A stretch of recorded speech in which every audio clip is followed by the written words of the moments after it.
for the Board of Education in the Fairfax County here in the D.C. area. And her topic will be education.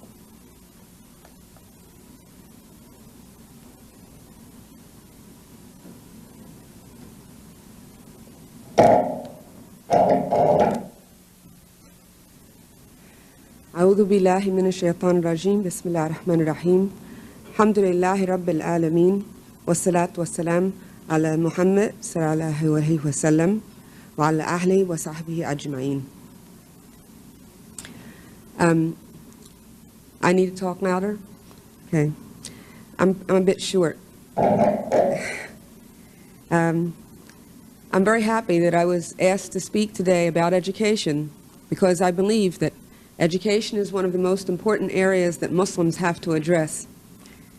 And while our objective, our final objective, is not just to become part of the system that we experience now and that we see, our objective, our final objective, is to create our own Islamic systems, and not only create Islamic systems for Muslims, but to look at all the other people who are sharing this country with us as potential Muslims.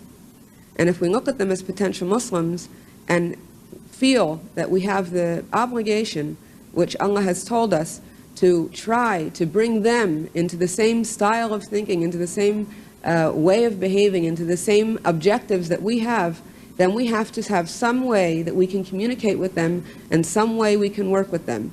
And in that long-range process of making America Muslim, all of America Muslim, then we have to have some actual short-range goals. We have to have some way of dealing with them and know how we're going to deal with them and in which ways, and be very calculated about it, or else we will not accomplish our goals. Is education political? Yes, it is. Education is extremely political because it shapes our minds, it shapes our idea of who we are and what we are, it shapes our ideas of what we can be. Yesterday when I was listening to one of the other speakers, I became amused because it reminded me of a situation with my own little daughter. It wasn't a speaker, actually. It was a person who stood up from the audience. We are gathered in the Oval Office for the National Religious Freedom Day, something very important and very special, and special to me and the people that are gathered around me. This afternoon, we're proudly announcing historic steps to protect the First Amendment right to pray in public schools. So you have the right to pray, and that's a very important and powerful right. There's nothing more important than that, I would say. We're joined by the Secretary of Education, Betsy DeVos, Deputy Attorney General Jeffrey Rosen, and students and advocates from across America. And advocates they were. They've been calling and writing by the thousands, and you're representing that large group of people. In a sacred principle of our republic, that government must never stand between the people and God. Yet in public schools around the country, authorities are stopping students and teachers from praying, sharing their faith, or following their religious beliefs. It is totally unacceptable. You see it on the football field. You see it so many times where they're stopped from praying, and we are doing something to stop that. Tragically, there is a growing totalitarian impulse on the far left that seeks to punish, restrict, and even prohibit religious expression. Something that, if you go back 10 years or 15 years or 20 years, it was unthought of that a thing like that could even happen, that anybody would even think of something like that happening. That is why today my administration is issuing strong new guidance to protect religious liberty in our public schools. The right of students and teachers to freely exercise their faith will always be protected, including the right to pray. So we call this the right to pray. Is that a good idea? Right? You like that, right? 9 federal agencies are also proposing new rules to roll back discriminatory regulations. So we have rules to roll back discriminatory regulations on religious service organizations. And earlier this afternoon, my White House released a new memo to make sure federal funding is never used to violate the First Amendment, which is a very big deal. With us today is Hannah Allen, a high school freshman from Texas. Hannah, would you tell us what happened at your school with respect to you and prayer? Hannah? Thank you. Right. So, me and a group of students from my school wanted to pray for a former classmate's brother who had got hurt in an accident. After the prayer, our principal told us, "Don't do that again." So the next day, parents had called and complained. He told us that we could pray, but he said we had to hide in the gym or behind a curtain or somewhere away from everyone else.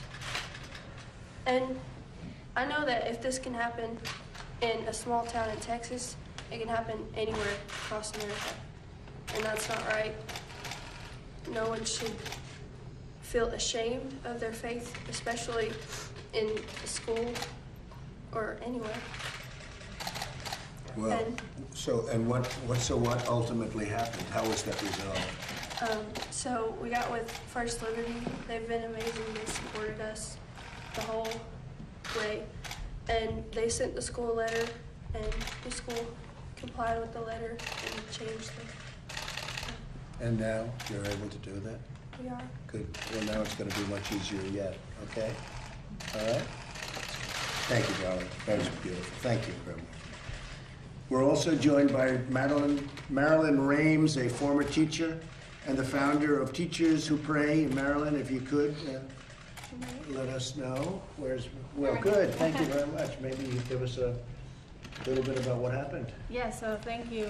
I'm Marilyn Rames. I'm the founder and president of Teachers Who Pray.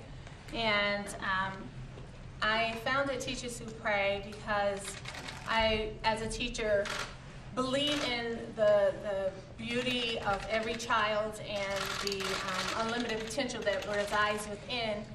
However, the students that I was getting weren't set up for success because they were so significantly behind grade level.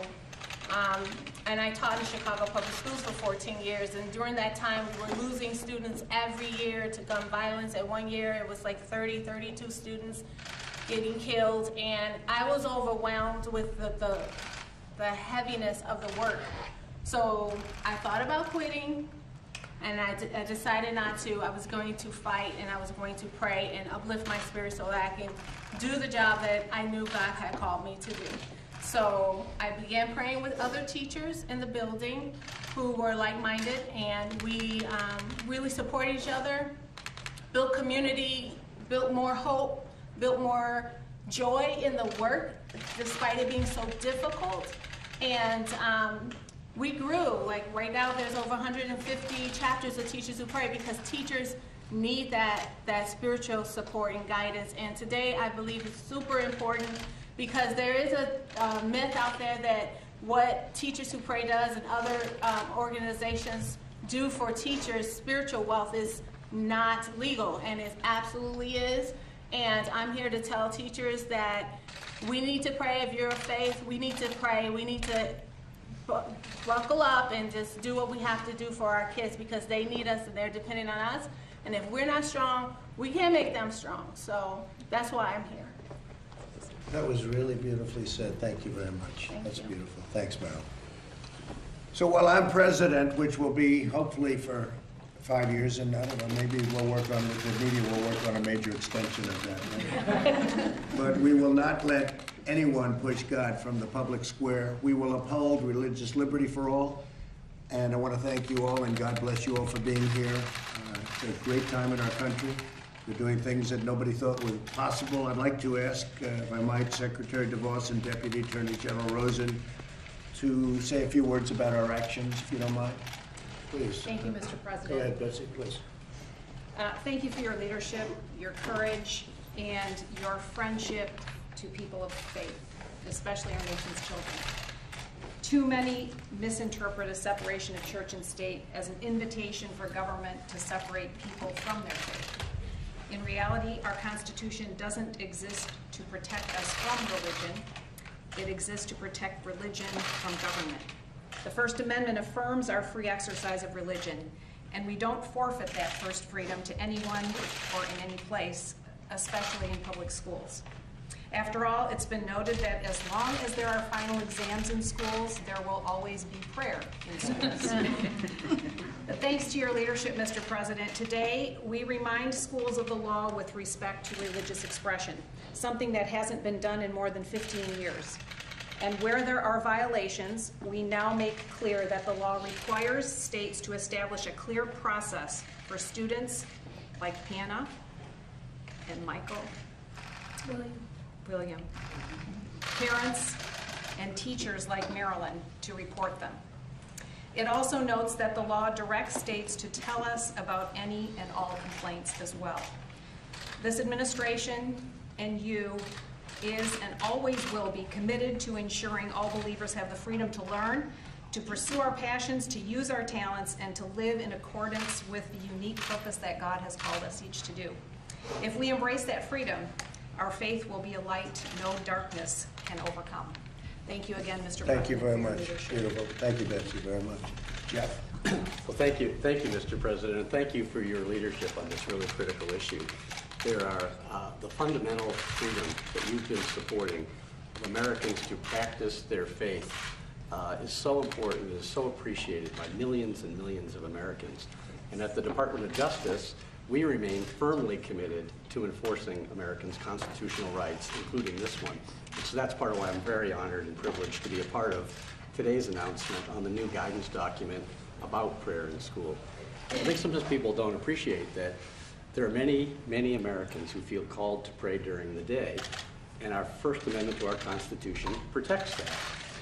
And sometimes I think there's a confusion about this issue as to whether it's trying to force people to pray who don't want to. But that's not what this is about. This is about protecting the rights of those who do to have the liberty to do that on school grounds. And that is protected by the First Amendment. So today's guidance reaffirms and clarifies and spells out for Americans what that freedom is with regards to prayer and religious expression.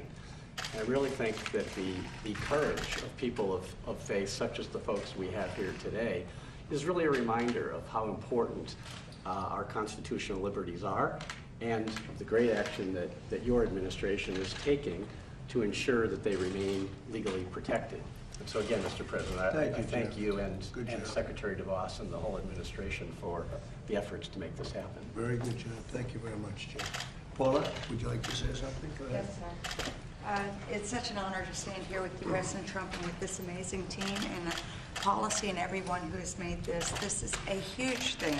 So we said it is a constitutional right, a First Amendment right. And President, you continue to be such a fighter for people's freedoms, for their liberties. As you often say, we worship God, not government. Perceived and perception has often been people have been bullied, harassed, stopped from practicing their faith. You have so many people that have walked out here very brave with horrific stories of being persecuted because they simply wanted to pray. And prayer, as we know, makes a huge difference. So thank you for standing for all religious liberties. That's good. Thank you very much. Would anybody like to say anything? Go ahead. Can I tell my story? Yes, go ahead. Go ahead. So it all started when I walked in the classroom. It was Ash Wednesday, and I had my ashes on my forehead. And all the kids in the classroom was like, "Is that dirt on your forehead?" Because they don't know, because I'm Catholic and they were all Mormon. So, because I was like, I was like the only Catholic in that school. So then the teacher came up and like, "It's unacceptable. Wipe it off." And I told her 4 times, and she didn't listen, and she made me wipe it off in front of all the kids. Wow. That's my story. So thank you, Mr. Well, it's not going to be happening anymore, okay? Thank you, Mr. President. All right. I just don't want anyone to feel like that. That's a beautiful story, well told, because it sets such a good plate out there for people. I mean, you hear a story like that. That's a shocking, Jeff, that's a shocking story, right? You were the only Catholic in the school? Well, I think there's one more. But they didn't have any idea. And the teacher did not treat you properly. Okay. We're changing that, okay? Great job. Come here. Anybody over here? Anybody? Sure. Mr. President, thank you so much for the opportunity to be in the Oval Office. So much history has taken place here. It's surreal. Thank you, sir. My name is Chase Windebank. I started a small group of students praying in high school during a free period. And by my senior year, it had grown to a community of 90 students, and it was so encouraging.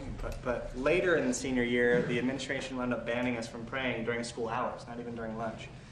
And so I remember thinking I didn't want to file a lawsuit at all, but after many meetings unsuccessful with the administration, I wound up realizing it was the only way to secure future students' rights to pray. And so thank you, sir, that now I get to have the opportunity to tell students to live out their faith in big and small ways in the future. And you guys are making sure that the founding fathers are living on in our nation. So thank you, sir, very much. Thank you very much. Thank you, It's sir. very nice. Yes. I pray 5 times a day. Oh, my name is Malaki Jazz. I pray 5 times a day, and I had to pray at lunch. And I would bring the hijab to cover my hair, and kids would make fun of me, harass me, and attack me. And I would tell the principal, and the principal actually blamed everything on me at the end. Me and my mom complained so many times, and I didn't have a good education at the end. So, yeah, everything was blamed on me. And we're going to take care of it, right? Yeah. Thank you. Thank you. Beautiful. Thank you very much. Mr. President. Okay, well, I want to thank everybody for being here. Did I hear somebody else? Yes, please, go ahead. Hi, my name is Ariana Hoplin. I'm a high school student in South Florida. And in my middle school, I was the only Jewish person. And I was very open with my religion. I would announce when I had Shabbat plans, which is a day of prayer and rest. And when we started our Holocaust unit, it ended with everybody being nice to me because I spoke out about it.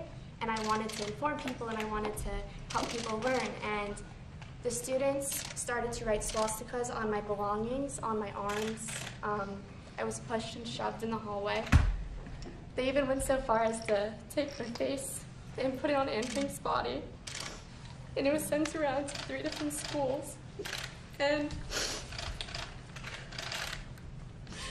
I was terrified to say I was Jewish. And that should never be in anyone's mind. Anyone in school should be able to say, I am whatever religion I am, and I practice this, and I believe this. And it's been 3 or 4 years since middle school. I'm a junior in high school, and I've continuously fought for anyone to have the right to exercise their constitutional rights in school. And I just want to thank you so much for everything you've done, and for Israel, and for everything that you've truly done for all of us. Well, thank you very much. So beautiful. Thank you.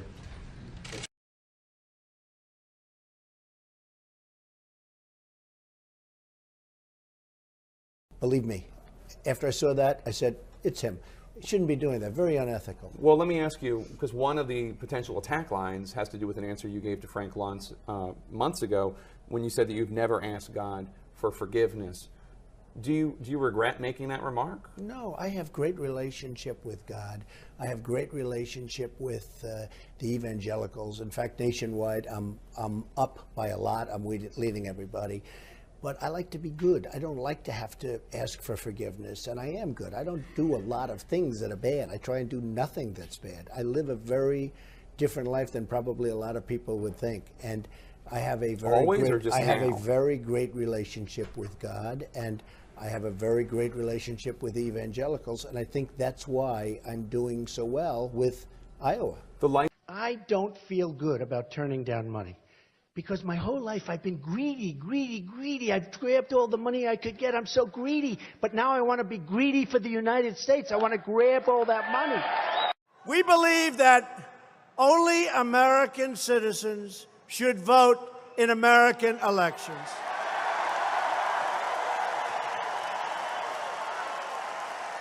Which is why the time has come for voter ID, like everything else. Voter ID.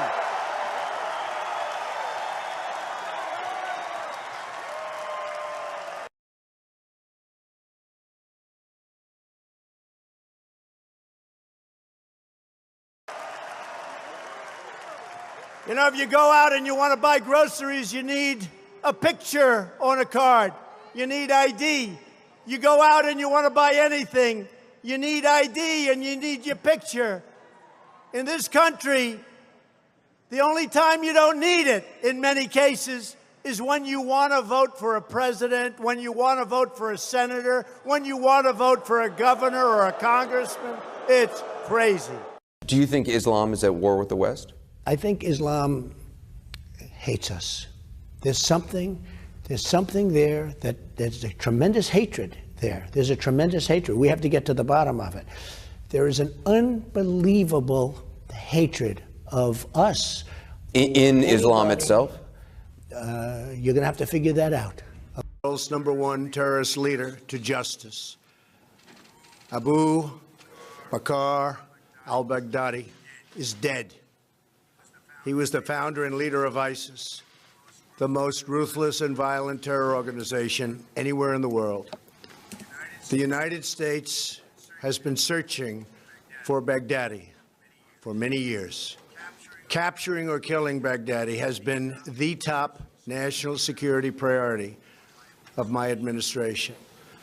U.S. Special Operations Forces executed a dangerous and daring nighttime raid in northwestern Syria and accomplished their mission in grand style.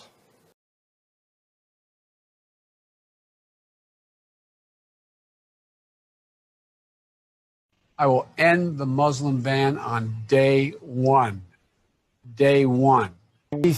From the Prophet Muhammad instructs, whomever among you sees a wrong, let him change it with his hand. If he is not able, then with his tongue. If he is not able, then with his heart. Make no mistake, people. 2020 is our year. Let's dive into it with 2020 vision. We can see clearly that America is fighting for its very soul. We all come from the same root here in terms of our fundamental basic beliefs. And I just want to thank you for giving me the opportunity, for being engaged, for committing to action this November. It matters. Your voice is your vote. Your vote is your voice. Muslim Americans' voices matter. I'll be a president who seeks out and listens to and incorporates the ideas and concerns of Muslim Americans on everyday issues that matter most to our communities. That will include having Muslim American voices as part of my administration. But getting out the vote, getting our families out to vote, getting our elderly out to vote, getting our masjids out to vote, getting our neighborhoods out to vote. So let's do our part and join the largest Muslim voter mobilization in America, the Million Muslim Votes campaign. Let's roll up our sleeves. Let's make our voices heard. Because we got the means, we got the numbers, and we got the power. From the streets to City Hall.